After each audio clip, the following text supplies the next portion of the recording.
Regardez-vous, tout le monde quasiment est le nez dans son smartphone. Non, pas tout le monde, ok, non, j'exagère un petit peu, mais que ça soit dans la pièce à côté ou ici ou dans la rue, les passants, on a tous le nez dans notre smartphone. Le smartphone, c'est le premier écran, devant l'ordinateur, devant la télévision, et pourtant c'est la dernière roue du carrosse, d'accord. Quand un annonceur se préoccupe du smartphone, qu'est-ce qu'il fait? Il confie à une agence le soin de développer une appli qu'il n'installe même pas, qu'il ne teste pas, en se disant, bah, de toute façon, ça, hop, c'est écarté, j'en parle plus, je me concentre sur mon vrai business. Non, le vrai business, il est sur le smartphone, ça devrait être la première préoccupation des annonceurs, et c'est très loin d'être le cas. Et surtout, ça devrait être une préoccupation qui est continue, et qui tiennent compte de la spécificité donc, de ces machines-là qui sont physiquement et émotionnellement très très proches de nous. Et aujourd'hui, on commence à constater que, encore pour certaines marques, le mobile est secondaire. Mais aujourd'hui, il devient central parce que c'est ça que tu vas utiliser pour faire tes achats. Si tu vas à un centre commercial, tu vas Oui, comparer, tu vas peut-être acheter directement via Internet ou autre. carrément. Mais les magasins deviennent moins importants, ils viennent accompagner limite le mobile. Et le mobile, c'est ce qui te suit et c'est ton point de référence qui va être central pour le consommateur. À la limite, je te dirais que les magasins conservent la place qu'ils ont toujours eue, de même que les sites web. Par contre, le smartphone, il va t'accompagner. Donc il va te prendre toujours une part d'attention. Il va être toujours avec toi. Donc c'est une composante essentielle du parcours client. C'est pas la seule, mais c'est la télécommande de notre quotidien. Donc il sera en permanence là. Et surtout un smartphone. Ça a beau être une technologie qui est somme toute assez proche de ce qu'on connaît, d'accord. On fait des sites web sur un smartphone comme on fait des sites web sur un ordinateur. Par contre, autant on regarde la télé à plusieurs, autant on peut regarder à plusieurs un ordinateur, autant j'aime pas trop qu'on regarde sur l'écran de mon smartphone, et je le prête jamais, c'est le mien. Donc c'est très personnel, c'est quelque chose qu'on a encore une fois physiquement et émotionnellement très proche de nous. Un annonceur ne peut en aucun cas se permettre de bourriner comme il le fait à la télé ou comme il le fait sur le web, à matraquer avec des bannières, des choses comme ça, c'est pas possible. Donc là, Ça n'est pas acceptable. il y a plusieurs aspects que tu soulignes, donc c'est-à-dire cette faculté de l'avoir régulièrement. Donc au final, tu as Ah oui. plusieurs points de contact avec le mobile, ce qui permet de délivrer plusieurs messages, mais en même temps, tu as cette intimité qu'on a avec le smartphone qui oblige à avoir une approche totalement différente. Complètement. Bon, écoute, je vais te laisser attaquer la présentation. Ça marche.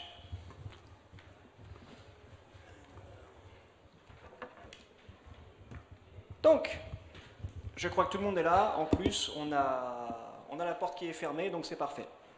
Le thème du jour, ça va donc être les smartphones. Très brièvement, je me présente, donc je suis Frédéric Cavazza, ça fait 20 ans que je travaille dans le web, je rédige un blog depuis presque 14 ans qui s'appelle fredcavazza.net. J'ai publié 2 bouquins, un sur les médias sociaux, un autre sur la mobilité. Il en reste plus grand chose, donc n'allez pas sur Amazon, vous verrez les produits en rupture de stock. Ce qu'on va faire aujourd'hui, c'est parler des smartphones. Pourquoi les smartphones sont-ils importants? Parce que il y a encore une dizaine d'années, ça n'existait pas. Or, aujourd'hui, on constate qu'il est dans le quotidien de quasiment tous les consommateurs, tous les citoyens. Que ça soit pour nous repérer, pour organiser notre journée, pour nous déplacer, pour sociabiliser, pour nous divertir, pour acheter et ainsi de suite, les smartphones, ils sont omniprésents. D'accord? Et pas que dans les pays riches. Donc les pays occidentaux où on a économiquement les moyens de se payer le dernier iPhone, mais si vous allez dans d'autres pays, en Amérique du Sud, en Asie ou en Afrique, il a une place qui est encore plus importante. Pourquoi? Parce que là-bas, ils n'ont pas de broadband, ils n'ont pas d'ordinateur. Donc c'est vraiment la pièce maîtresse de notre quotidien. Non, je ne vous ferai pas le speech sur on est connecté à 100% dans la matrice avec que des contenus numériques. On consomme encore des choses analogiques, on prend encore le bus, on regarde encore la télévision. Par contre, l'essentiel de ce qu'on se fait dans notre journée, c'est du numérique. Et ça, c'est grâce au smartphone.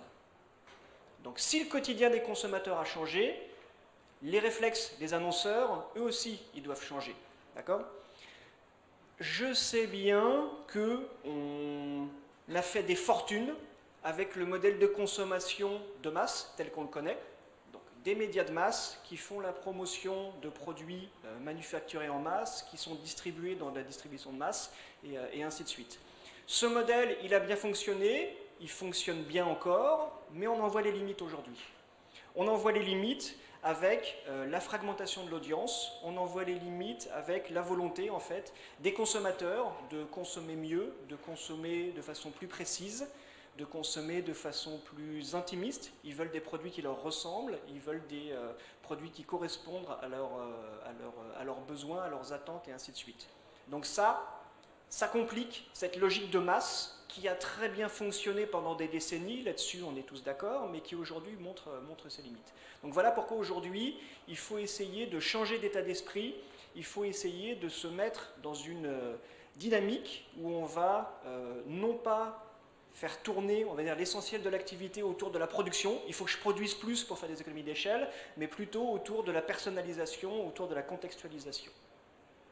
D'où cette différence entre d'un côté le no parking, no business, donc les dogmes qui ont fait recette au siècle dernier, et aujourd'hui on passe à d'autres modèles, plutôt on est sur du no mobile, no business. Alors, je vais vous apporter un petit peu de statistiques très rapidement pour que vous compreniez bien à quel point aujourd'hui le smartphone est un phénomène massif.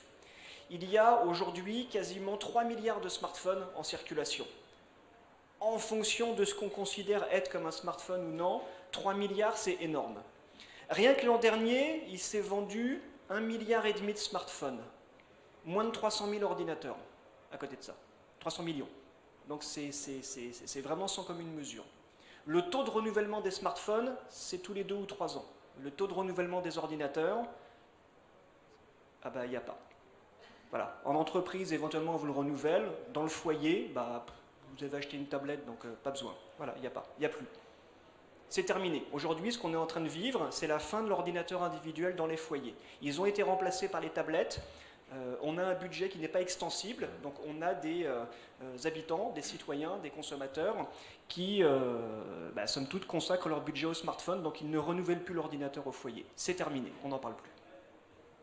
Donc ça c'est important, on ne peut pas faire comme si ça n'existait pas. On ne peut pas faire comme si rien n'avait changé. Ah si, on a des ordinateurs mais avec un écran un petit peu plus petit, il faut aller un petit peu plus loin que ça quand même. C'est pas suffisant comme réflexion. On sait également que non seulement il y a plus de smartphones, mais en plus on y passe plus de temps.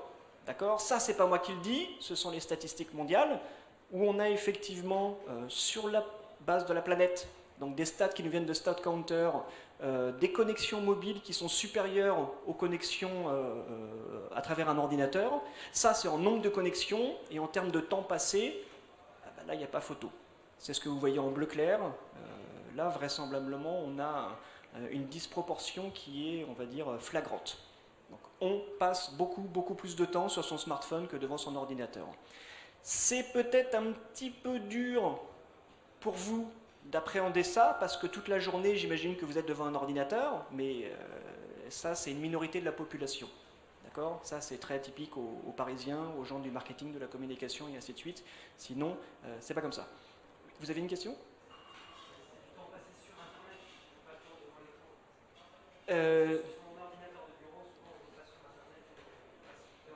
Effectivement, sur un ordinateur de bureau, on y passe beaucoup de temps, mais c'est dans des applications métiers, c'est PowerPoint, c'est Excel, et c'est pas forcément en ligne. Donc, le smartphone, à la fois en nombre de connexions et en temps passé, il écrase littéralement les ordinateurs. Vous pourriez me dire, mais pas de problème, nous on a développé une application mobile, c'est bon, ça, c'est réglé, je me concentre sur mon vrai business avec mes vrais clients et ainsi de suite. Parlons des applications mobiles. Nous avons aujourd'hui la preuve que les mobinautes passent l'essentiel de leur temps dans des applications mobiles. 92% pour être exact. Ça, c'est une constante, voire ça augmente. Donc les mobinautes passent de plus en plus de temps dans les applications mobiles. Le problème, c'est de quelle application mobile est-ce qu'on parle ? On parle de Facebook, on parle de Snapchat, on parle de SMS, de YouTube, de Spotify, de Clash Royale, de l'agenda, du calendrier, de contacts et ainsi de suite. Vous, les annonceurs, vous ne vous battez pas pour ces 92%, vous vous battez pour ça, 5%. Les mobinautes ne passent que 5% de leur temps dans des applications de lifestyle et shopping. C'est très très peu. C'est très très peu et on peut considérer que proposer à vos clients, à vos prospects une application mobile, ça n'est pas la bonne solution. D'accord? C'est quelque chose qui ne répond pas réellement à leur attente. D'ailleurs, ils ne se gênent pas pour le dire. Si on regarde ces stats, à gauche, aux États-Unis, un mobinote sur 2 ne télécharge plus d'application. Ah, mais c'est aux États-Unis, c'est pas la France. La France, ils aiment bien, les Français, ils aiment bien mon appli. Non, non, non, non, non. Ça, c'est des statistiques que j'ai récupérées auprès de la Mobile Marketing Association France. D'accord? On a, en juillet de l'année dernière, 8,5 millions de mobinotes qui ont téléchargé au moins une application. Sur 35 millions au total, faites le calcul. On a 3/4 des mobinotes l'an dernier qui ne téléchargeaient plus d'application. Aujourd'hui, c'est peut-être les 4/5e. Parce qu'ils ont déjà tout ce qu'il leur faut.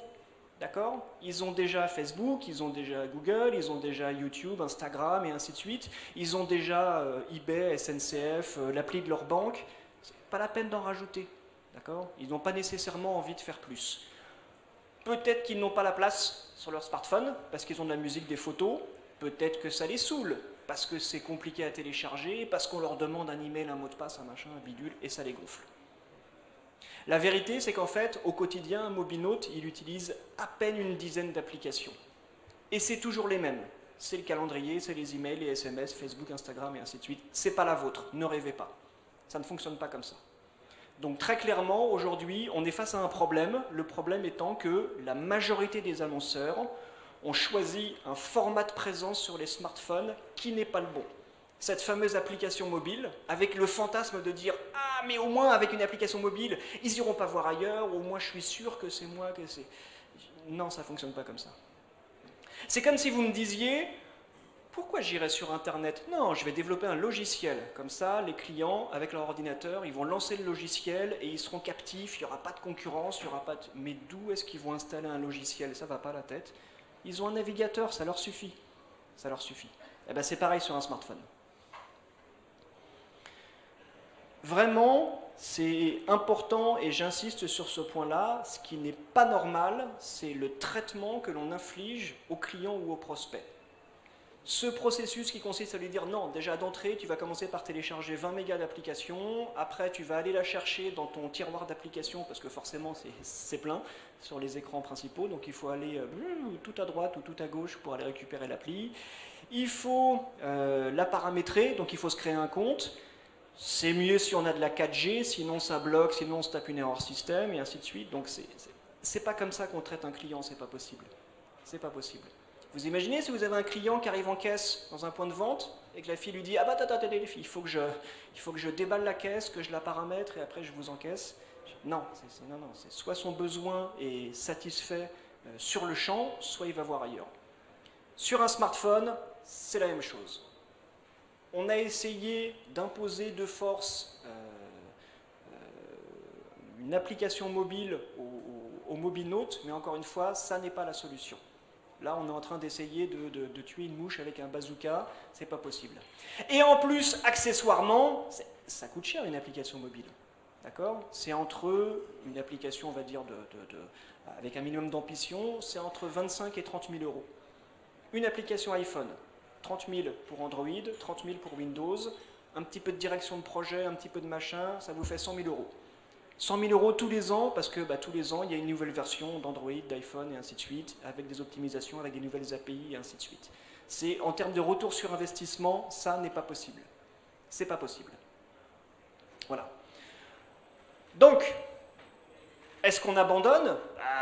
Certainement pas. Certainement pas, parce que comme je l'ai expliqué tout à l'heure dans l'introduction, on a des mobinotes qui sont accros à leur smartphone. Ils ont fait du smartphone la télécommande de leur quotidien, ils ont fait surtout leur assistant, ils en ont fait leur assistant shopping. Si l'on regarde en fait comment se décompose la journée d'un mobinote, déjà on a un quart des Français qui n'éteignent jamais leur smartphone, jamais, parce que c'est trop long à rallumer, donc au pire ils le mettent en mode avion, mais sinon on peut toujours les joindre. Et ce qu'on constate, c'est qu'en fait, du lever jusqu'au coucher, littéralement, puisque c'est le smartphone qui réveille le Mobinote, et puisque, avant de s'endormir, hop, un dernier petit check, et puis zou, je ferme les yeux, c'est du lever au coucher. On a un smartphone qui accompagne l'internaute tout au long de sa journée, et qui va assez régulièrement faire des petites sessions d'immersion. Donc, autant on se pose un quart d'heure devant son ordinateur pour chercher une information importante, autant on se pose une demi-heure devant la télé, autant le smartphone, c'est quelques secondes. Mais c'est quelques secondes toutes les minutes, tout au long de la journée. Donc on a ce réflexe de le regarder, de s'immerger, on a les notifications qui font qu'on y revient régulièrement. C'est, on va dire, une habitude qu'on a pris aujourd'hui. Google a assez bien résumé tout ça. Eux, ils parlent des micro-moments. Les micro-moments, c'est quoi? C'est je veux savoir, I want to know, donc on va chercher une information. Je veux faire, I want to do, donc on va chercher un tutoriel, généralement un tutoriel vidéo. I want to go, je veux aller quelque part, donc on va aller chercher dans l'application de carte. Ou I want to buy, je veux acheter ou me renseigner sur un produit, donc je vais aller faire une recherche. Ces micro-moments-là, on en a tout au long de la journée sans même s'en rendre compte. Ce sont des habitudes qui sont ancrées maintenant dans notre inconscient et on les répète tous les jours. Est-ce que ça veut dire que c'est fini, c'est le smartphone et il n'y a plus que le smartphone qui existe? Non, pas du tout. Donc le point de vente, il a encore son importance. L'ordinateur, la télévision, ils ont encore leur importance. Simplement, on a des mobinotes, des consommateurs qui auront toujours à portée de main, littéralement, c'est-à-dire que le smartphone, il est là, ou on l'a ici, littéralement à portée de main leur smartphone. Ça va les accompagner tout au long de la journée. Donc il est essentiel d'être présent sur le smartphone et il est également essentiel de ne pas négliger les autres canaux, l'ordinateur, la tablette, la télévision, le point de vente, parce que c'est là-bas que ça se passe. Donc le smartphone ne remet pas en cause la légitimité d'un site web ou d'une boutique, ou même d'une campagne télé ou d'affichage, simplement il l'a toujours avec lui. Donc on a une attention qui est partagée, on a une cohabitation en fait, et il faut vivre avec. Comment est-ce qu'on va s'y prendre? Comme je l'ai dit tout à l'heure en introduction, un smartphone c'est extrêmement personnel. On développe une attache particulière avec son smartphone. Je peux prêter mon ordinateur, on peut regarder la télévision à plusieurs. Par contre, je ne prête pas mon smartphone à personne, même pas à mes enfants, même pas à ma femme, parce que c'est personnel, c'est ma vie.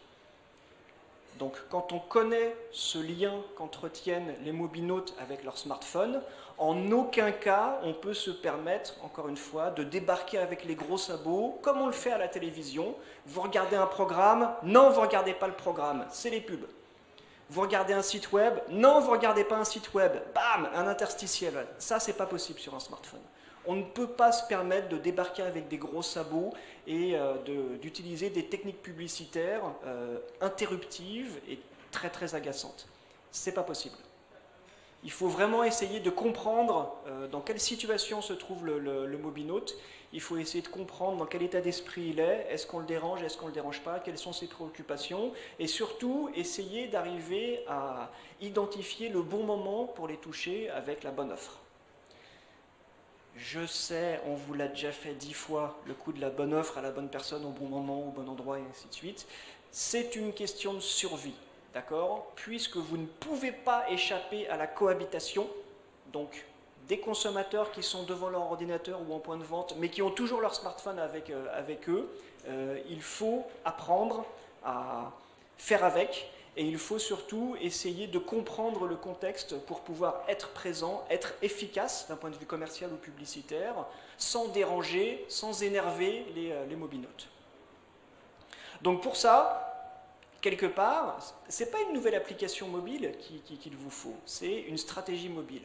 Une stratégie, c'est quoi? C'est comprendre, stratégie à la base c'est un terme militaire, donc c'est comprendre l'adversaire et c'est mobiliser les bonnes troupes au bon endroit. Là, c'est exactement la même chose. Vraiment, l'idée, c'est d'essayer d'exploiter le smartphone avec toutes les possibilités qu'il nous offre. Et en tant qu'annonceur, vous avez beaucoup de possibilités. Oui, vous pouvez fantasmer sur une application native, D'accord? Mais je vous ai expliqué que ce n'était pas la bonne solution. D'une part, ça coûtait trop cher, et d'autre part, c'était trop demandé à un mobinote d'installer et de paramétrer une application native, une application de marque. La bonne nouvelle, c'est qu'on a plein d'alternatives. On a les applications hybrides, on a les sites web adaptés au smartphone, qu'ils soient responsive server-side, qu'ils soient progressifs. On a les sites web dédiés, on a les pages épurées, les pages AMP que propose Google. On a les publicités natives, on a les résultats sponsorisés, on a les promotions géolocalisées, on a les notifications, on a les chatbots, on a les assistants personnels. On a une infinité de possibilités en fait de toucher le consommateur. Et encore une fois, l'application native, c'est un bazooka pour essayer de chasser une mouche, ça ne fonctionne pas.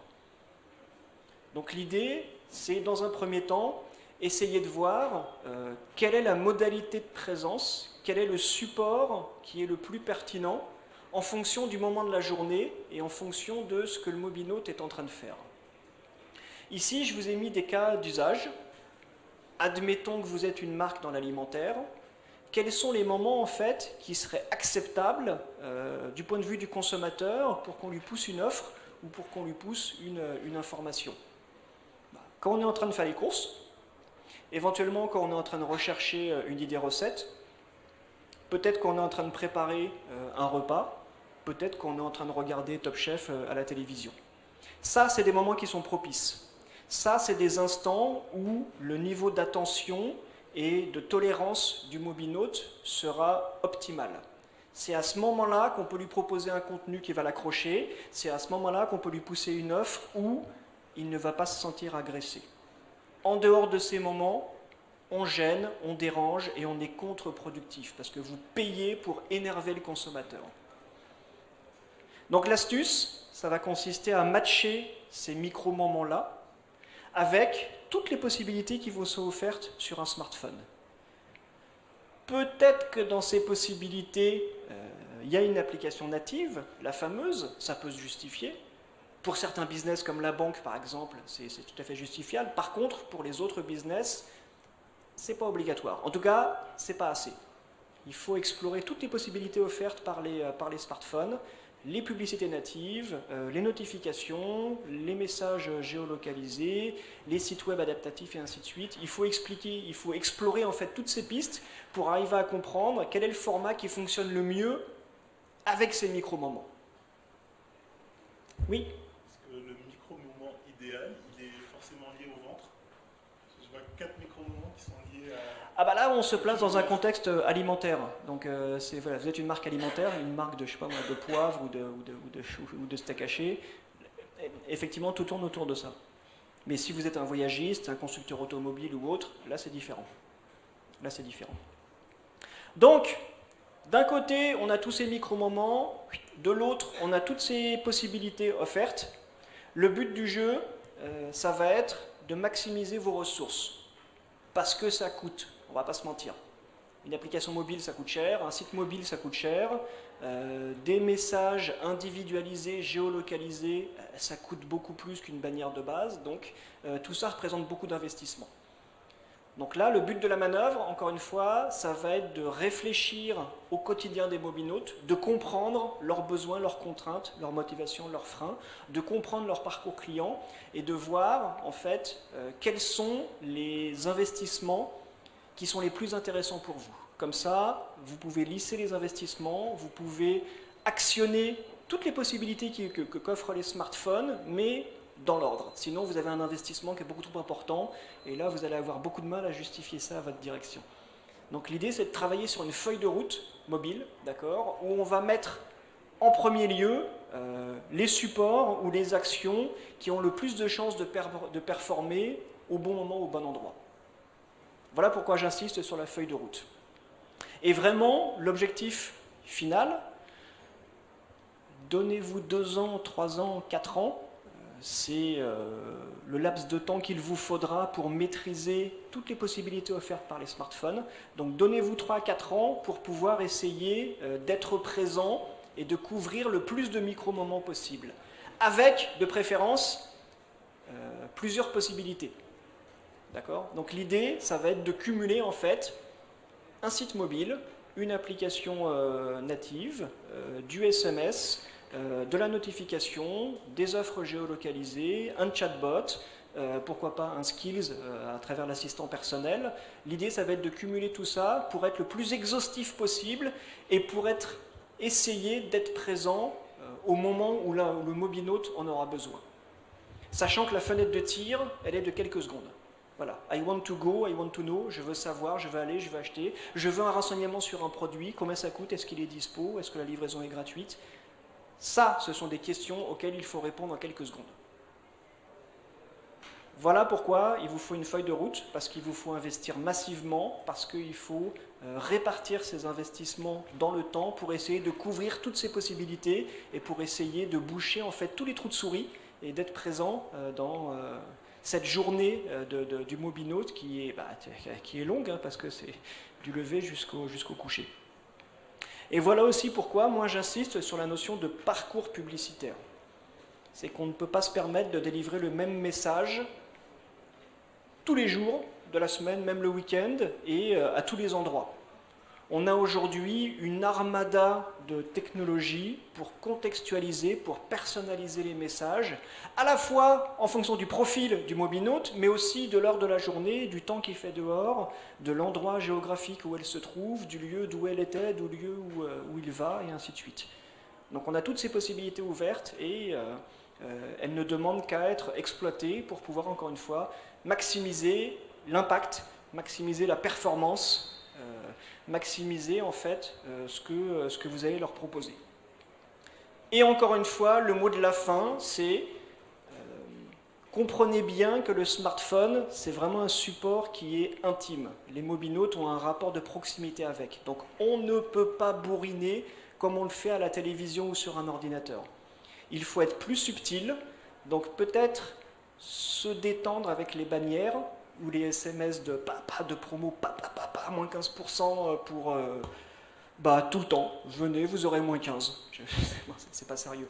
Donc, essayez plutôt de vous orienter vers du brand content, vers du brand utility, donc des contenus de marque, des services de marque, et essayez surtout de réfléchir à l'expérience de marque que vous voulez proposer à ces mobinautes, à ces clients en fait qui sont de plus en plus exigeants, qui ont moins de temps et qu'il faut vraiment caresser dans le sens du poil.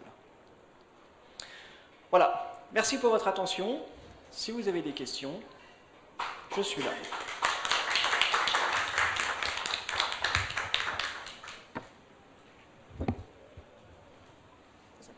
Merci.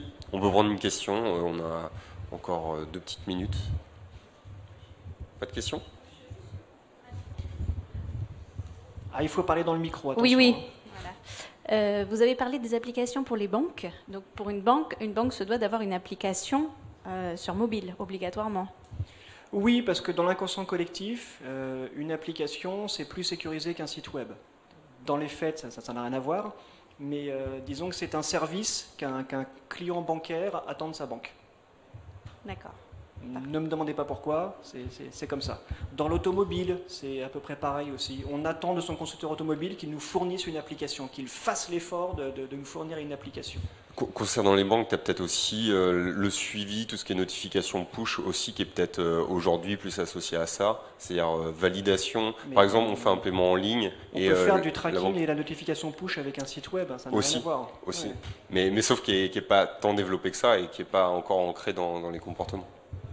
Malheureusement, aujourd'hui, la posture des annonceurs, c'est de dire « Oh là là, c'est compliqué le mobile, tiens, on va trouver une agence mobile qui va développer l'appli, je mets ce problème de côté et je me concentre sur mon vrai business. » Non, le mobile, c'est le vrai business. Voilà, il faut y investir beaucoup plus de temps et essayer de varier en fait les canaux et les formats de présence et le type d'action.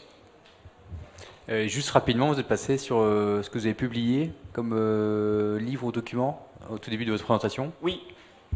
Vous pouvez aller sur Amazon, mon bouquin s'appelle Internet mobile, mais je l'ai épuisé. Donc, voilà. Ok. Peut-être l'an prochain, si j'ai le courage, on en écrira un autre. Bonjour. Quel est votre avis sur les notifications push de promotion ou parce que nous, là où je travaille, on en fait quand même pas mal quotidiennement. Après, on a un gros travail de ciblage pour être sûr de pousser, pour essayer d'optimiser à qui on pousse le contenu. Et pour le coup, ça marche assez bien pour rediriger les gens vers notre site. Donc, Il faut avoir le droit. Il faut avoir, d'une part parce que c'est une obligation légale, et d'autre part parce que si vous ne voulez pas énerver le mobinaute, il faut que vous gagniez sa confiance, il faut que vous arriviez à lui démontrer que c'est pour son bien. Donc, on peut pousser une information intéressante, on peut pousser une offre si vraiment, vraiment ça correspond à ce qu'il veut, et qu'il est en période de recherche, mais attention à ne pas abuser.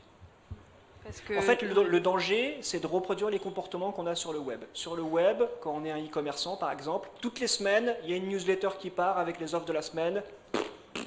Et voilà, et on y va, on arrose, on balance et on fait du matraquage. Ça, c'est pas possible. On ne peut pas envoyer une notification par semaine. Il ne va pas vous oublier, le client, rassurez-vous. Hein. Il faut être plus subtil et il faut gagner la confiance et le droit de le polluer, parce que, appelons un chat, une notification, c'est une pollution. Après, nous, c'est un peu particulier parce que c'est vente privée, et du coup, l'offre, elle change tous les jours, et c'est un peu... On essaye de créer l'urgence, de se dire, si vous venez pas tout de suite, il y aura plus dans 2 jours. Il y en a 5 par jour des ventes privées, donc vous n'allez pas leur faire 5 notifications. Si il a explicitement demandé en disant « Ah, je veux suivre cette marque ou cette catégorie de produits », là, effectivement, il va avoir envie, et peut-être que ça va l'énerver si on ne l'a pas prévenu. Mais c'est D'accord. vraiment s'il en a fait la demande. D'accord, ok, merci. On a une demande là-bas et une ici. On va devoir s'arrêter. Oh non, rapide, allez, une dernière. Très rapide alors, très rapide. Non, mais on se verra après. Désolée. Est-ce qu'on peut considérer qu'une app a quand même une raison d'être si elle a, si elle a une utilité qui s'intègre dans le quotidien, donc une récurrence, et si elle intègre de l'achat? Donc sur un besoin de récurrence, est-ce qu'une app a quand même un intérêt ou pas, malgré le peu de personnes qui les téléchargent et les gardent, quoi? Vous avez un filtre qui est tout simple. Est-ce que ce que fait votre application peut être fait dans un site web? Si c'est oui, faites un site web. D'accord? C'est beaucoup plus simple à développer, c'est moins coûteux. On peut le mettre sur l'écran d'accueil des smartphones, on peut stocker de l'information persistante, on peut faire exactement la même chose. Il faut vraiment, vraiment que ça se justifie. Aujourd'hui, la seule justification que j'y vois, moi, c'est pour les jeux. Je pense aussi au Drive to Store. Sur la génération de trafic en point de vente physique, l'app mobile permet forcément d'avoir une traçabilité et de reconnaissance du client et peut avoir un enjeu plus important. Vous auriez 2 portefeuilles. Un portefeuille avec votre carte de crédit, votre argent, et un autre avec tous vos bons de réduction. Est-ce que vous auriez ça? Moi, non. j'ai mon mobile. C'est pareil pour les mobinautes. Pourquoi est-ce qu'ils installeraient une app pour ce genre de choses? Le Drive to Store, les coupons de réduction et ainsi de suite, tout ça on peut le faire sans application, c'est pas la question. On peut procéder autrement. C'est vraiment un très gros effort que de demander aux mobinautes d'installer et de paramétrer une application. C'est un risque énorme que vous prenez et en plus ça coûte cher. Et c'est compliqué à maintenir et il faut faire des courbettes à Apple pour si jamais, oh là là, il faudrait pas déranger le mobinaute. Oui, on s'arrête. Très bien, parfait. Donc on a bien vu que le mobile aujourd'hui était un pilier essentiel, c'est-à-dire dans la stratégie. Je pense qu'on va pouvoir le revoir aussi dans les autres confs, on risque d'en parler. Merci à toi, Fred. Merci pour